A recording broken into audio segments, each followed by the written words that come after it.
time to strip title. Royal brutal drags Meghan to mud after changed tactic to habit cures habit. Meghan Markle has continued to use her title, Duchess of Sussex, in America while addressing politicians and appearing in public. Speculation has persisted that the 40-year-old's future may be in politics, but she would struggle to use the Sussex title were she to make such a step, according to columnist Charles Moore.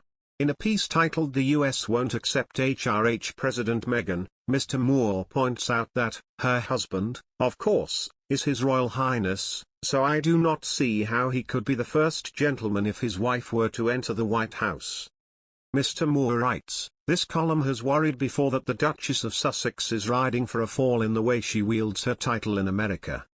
Last week, Meghan appeared on The Ellen Show, introduced as Meghan, Duchess of Sussex. Earlier in November, it emerged Meghan sent a letter to Congress, addressed to Speaker of the House Nancy Pelosi and Majority Leader Chuck Schumer, which stated her belief that it was a national right to have access to a parental or sickness leave program. In October, during a video reading of new book The Bench, Meghan introduced herself as Duchess of Sussex. The Queen will celebrate an unprecedented 7-decade tenure as Britain's monarch next year. The Tower of London will be a key part of the Queen's Platinum Jubilee celebrations next year, and the Tower's Superbloom event will see more than 20 million seeds sown in the Tower moat in spring next year, ready for a gorgeous flower display in the warmer months. The Queen has been thought to enjoy gardening as a hobby in her later years, according. Meghan Markle has been urged to put pen to paper once more by the publisher of her children's book The Bench, according to a royal expert. Neil Sean said on his YouTube channel, "It's interesting because now, as we know next year, there's not just a Tom Bower book, but there's going to be a plethora of books all detailing the early life and up-to-date shenanigans of the former royal." Her own publisher, which helped release that book, The Bench, the New York Times bestseller, are suggesting it would be a good time to pen one herself. After being a staunch Meghan Markle supporter for years, Peter Andre has admitted he feels it's getting harder to defend the former royal following her interview with Ellen DeGeneres.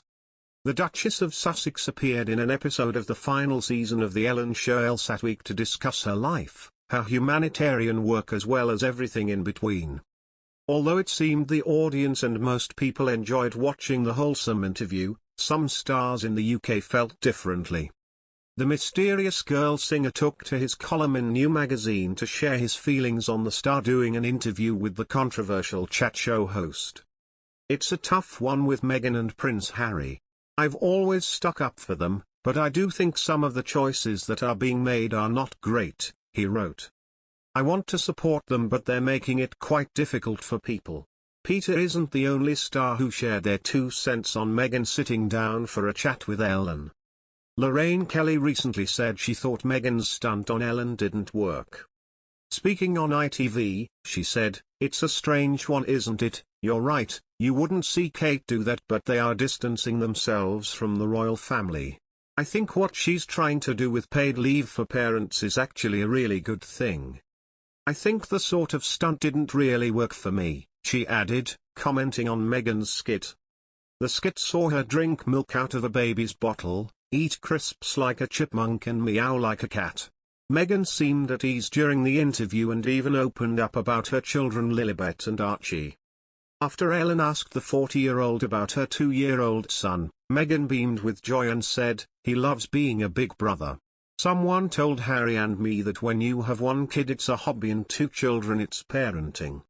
And suddenly we were like, oh right.